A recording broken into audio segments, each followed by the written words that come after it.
Assalamualaikum warahmatullahi wabarakatuh. Kami dari kelompok 12 ingin mempresentasikan teori kepribadian Marxian Erich Fromm. Sebelumnya, kami ingin berterima kasih kepada dosen pengampu mata kuliah Psikologi Kepribadian, Ibu Nur Afnisa Farina, SPSI MPSI. Kelompok kami beranggotakan yang pertama Hanisa Salsabila, yang kedua Utari Triova, yang ketiga Nurlaila Harun. Pertama, ada biografi Erich Fromm. Fromm lahir pada tanggal 23 Maret 1900 di Frankfurt, Jerman. Ia merupakan anak tunggal dari orang tua Yahudi Ortodok kelas menengah. Ayahnya Naftali Fromm dan ibunya Rosa Krause Fromm. Semasa kanak-kanak, Erich mempelajari kesaksian lama dengan beberapa ahli ternama, orang-orang yang dianggap sebagai humanis dengan toleransi luar biasa. Gambaran umum teori Erich Fromm. Fromm lebih dari sekedar teoritis kepribadian. Ia juga adalah seorang kritikus sosial, psikoterapis, filsuf, ahli kitab, antropologi budaya, dan psikobiografis. Fromm dapat digelari sebagai teoritis kepribadian Marxian karena pandangannya sangat dipengaruhi oleh Karl Marx. Bukan sebagai pakar politik atau ekonomi, tetapi Marx sebagai pakar sosial dan filsuf.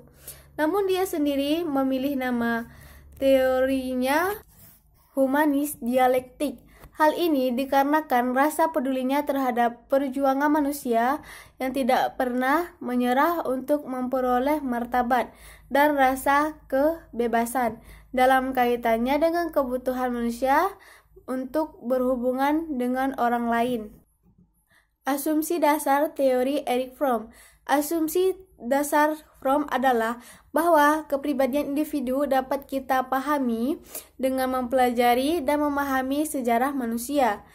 Fromm 1947 percaya bahwa manusia tidak seperti binatang lainnya telah bercerai-berai dari kesatuan prasejarahnya dengan alam. Kondisi eksistensi manusia, dilema eksistensi. Mengikuti filsafat dualisme, semua gerak di dunia dilatar belakangi oleh pertentangan dua kelompok ekstrim, tesa dan antitesa. Pertentangan itu akan menimbulkan sintesa, yang pada dasarnya dapat dipandang sebagai tesa baru yang akan memunculkan antitesa yang lain. Itulah dinamika yang tidak pernah berhenti bergerak. Menurut Fromm, hakikat manusia juga bersifat dualistik. Paling tidak ada 4 dualistik di dalam diri manusia. Yang pertama, manusia sebagai binatang dan sebagai manusia. Manusia sebagai binatang memiliki banyak kebutuhan fisiologis, seperti merasa lapar, seks, dan keamanan. Manusia sebagai manusia memiliki kebutuhan kesadaran diri, berpikir, dan berimajinasi.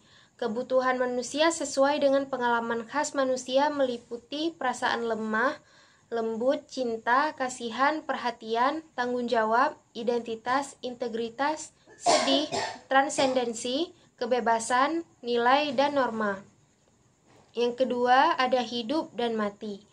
Kesadaran diri dan pikiran manusia telah mengetahui bahwa dia akan mati. Kehidupan sesudah mati, tetapi manusia berusaha mengingkarinya dengan meyakini adanya kehidupan sesudah mati, dan usaha-usaha yang tidak sesuai dengan fakta bahwa kehidupan akan berakhir dengan kematian. Realisasi diri dan nalar mengatakan bahwa kita akan mati. Namun, kita berusaha mengingkari hal tersebut dengan mempercayai akan adanya kehidupan setelah kematian. Usaha yang tidak mengubah fakta bahwa hidup kita akan diakhiri dengan kematian. Yang ketiga, ada ketidaksempurnaan dan kesempurnaan. Manusia mampu mengkonsepkan realisasi diri yang sempurna, namun dikarenakan hidup itu pendek, maka kesempurnaan tidak bisa dicapai. Ada orang berusaha memecahkan dikotomi ini melalui mengisi rentang sejarah hidupnya dengan meraih prestasi di bidang kemanusiaan. Dan ada pula yang meyakini dalil kelanjutan perkembangannya sesudah mati. Yang keempat, ada kesendirian dan kebersamaan. Manusia adalah pribadi yang mandiri, sendiri, tetapi manusia juga tidak bisa menerima kesendirian. Mereka sadar bahwa dirinya adalah individu yang terpisah. Di saat yang bersamaan, mereka percaya bahwa kebahagiaan mereka bergantung bagaimana ikatan mereka dengan orang lain. Walaupun manusia tidak dapat menyelesaikan permasalahan antara kesendirian atau ikatan kebersamaan, namun mereka tetap berusaha untuk menyelesaikannya. Jika tidak, mereka akan terancam menjadi gila. Konflik yang dibawa dari lahir antara tesa-antitesa eksistensi manusia disebut dilema eksistensi. Di satu sisi, manusia berjuang untuk bebas menguasai lingkungan dengan hakikat kemanusiaannya. Di sisi lain, kebebasan itu memperbudak manusia dengan memisahkan hakikat kebinatangan dari akar-akar alaminya. Dinamika kehidupan bergerak tanpa henti, seolah-olah manusia bakal hidup abadi.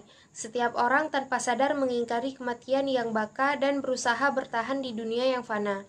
Mereka menciptakan cita-cita ideal yang tidak pernah dapat dicapai, mengejar kesempurnaan sebagai kompensasi perasaan ketidaksempurnaan.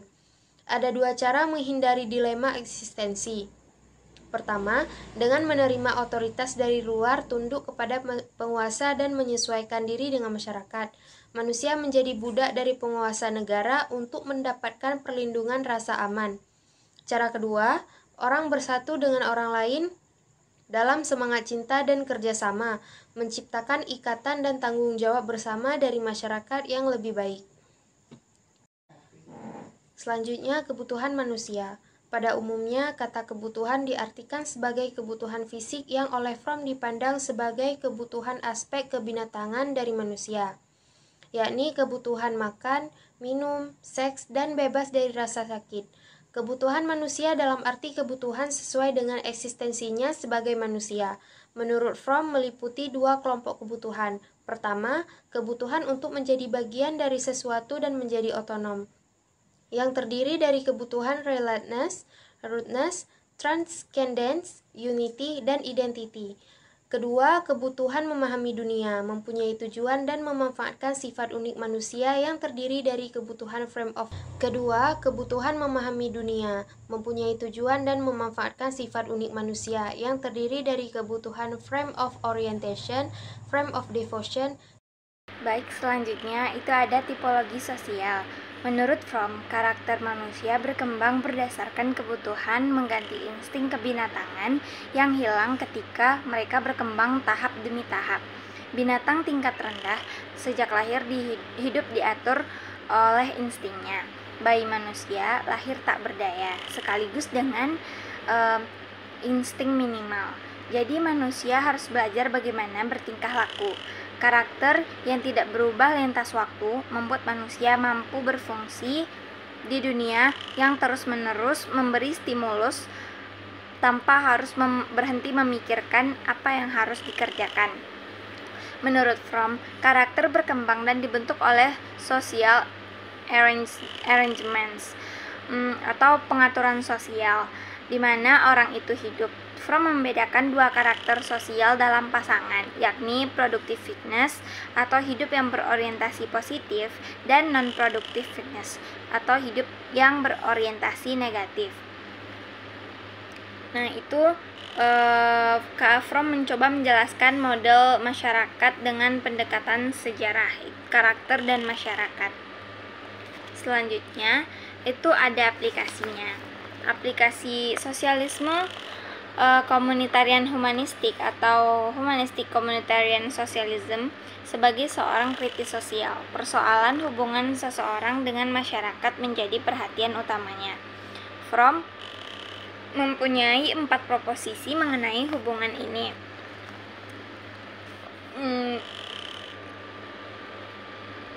Yang pertama, manusia mempunyai kodrat esensi sosial bawaan. Yang kedua, masyarakat diciptakan manusia untuk memenuhi kodrat esensian bawaan ini. Yang ketiga, tidak satupun bentuk masyarakat yang pernah diciptakan manusia berhasil kebutuhan-kebutuhan dasar eksistensi manusia. Yang keempat adalah mungkin menciptakan masyarakat semacam itu. Masyarakat yang disarankan Fromm adalah humanistic communitarian socialism seperti yang telah disebutkan tadi. Masyarakat di mana orang-orang bergaul dengan cinta yang berakar dalam hubungan persaudaraan dan solidaritas. Baik, sekian presentasi dari kami. Mohon maaf atas kesalahan dan kekurangan. Kami akhiri. Assalamualaikum warahmatullahi wabarakatuh.